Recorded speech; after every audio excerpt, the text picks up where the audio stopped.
Hey boys and girls, today I want to share with you how to complete a pop picture page.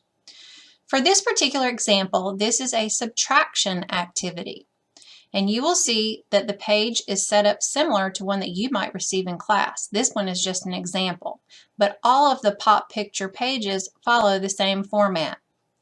So for this subtraction page, keep in mind there are two different formats. You could have gotten a printable version, and if you got the printable version, you would be using colored pencils or crayons on the picture part. If you are completing it digitally, then you will be using some coloring tools within Google Slides to help you add color to your picture. So for the pop picture page, I want to take you through how you will complete it as a Google slide within Google Classroom. So as you look at the page here, you will see that we have subtraction problems over here. There are 10 problems on the page. And then we have a picture here that we're going to be using to add our pop to. Pop is just a variety of different colors, bright, whimsical, that sort of give it a very creative look. So over here we have some subtraction problems that we're going to solve. We're going to use paper and pencil when we're doing this digitally, and then we will type our final answer into the box. So I'm going to use the first one as an example here, and this particular answer is 26,337. So you would type your answer into the box here, and then what you want to do first is check to make sure that you have that answer as a choice over here on your picture. And I see that I do have it right here, 26,337. So the next part of the activity is to color in this section over here of our picture based on the color that is given above the problem. So for this particular one, I am supposed to color the section yellow. Now, if you are doing this digitally, it's going to be a little more challenging to use the coloring tools to do these very intricate, detailed pieces. If you're doing it with paper and colored pencils or crayons, it'll be a little bit easier to get those details and do every little part of the picture a different color. But for the sake of using the coloring tool here, I am just going to show you how to shade in this larger area.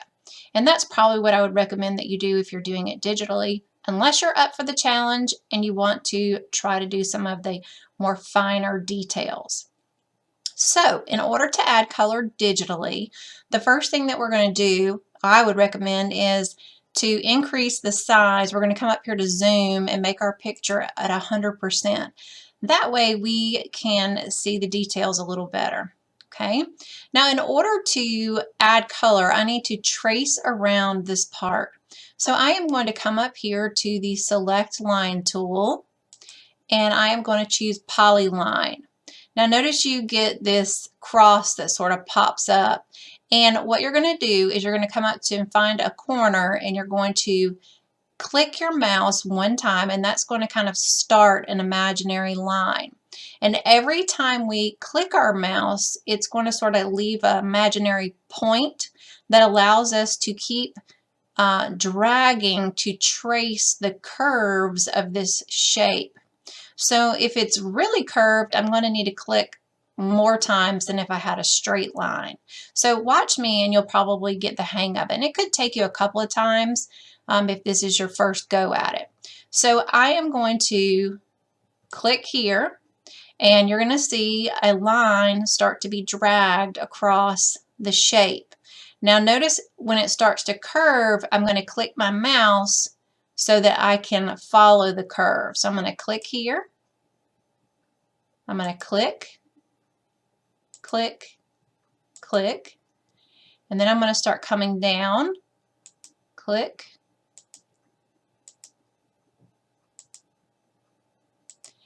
and what I'm going to do is I'm going to trace all the way around. Now this is a straight part, so I can probably go all the way up and then click. Now when your first point meets your last point, then you've closed it in, and we see that we get this gray color here, but I'm supposed to color this section yellow. So while it is still highlighted here, or has the blue box around it, you're going to come up and choose the Fill Color tool, and I'm going to click yellow, and it will fill that section with yellow. Now, the activity tells you that you are completing the problems and then shading in each of your answers based on the color that's given. And then after you do all 10 problems, you can go back and add color wherever you would like. Now, to get your picture to pop, you're going to color all the sections that touch a different color. So for example, I have yellow here. So when I'm doing this section or this part of the image, I wouldn't want to do those yellow. I would choose a different color. Okay, so I'm going to add some color. I'm just going to pick a shape and add a little bit more color so you can kind of see how it works. So I'm going to go back up and choose polyline again. And then I will trace around this particular part of the rainbow. So I've got a curve here, so I'm going to click a few times. And it doesn't have to be perfect, but just get it the best you can. And then how about I shade that one in pink? Okay, so the more colors you add, the more creative it looks, and it gives it a lot of pop. And that's how you complete a pop picture page.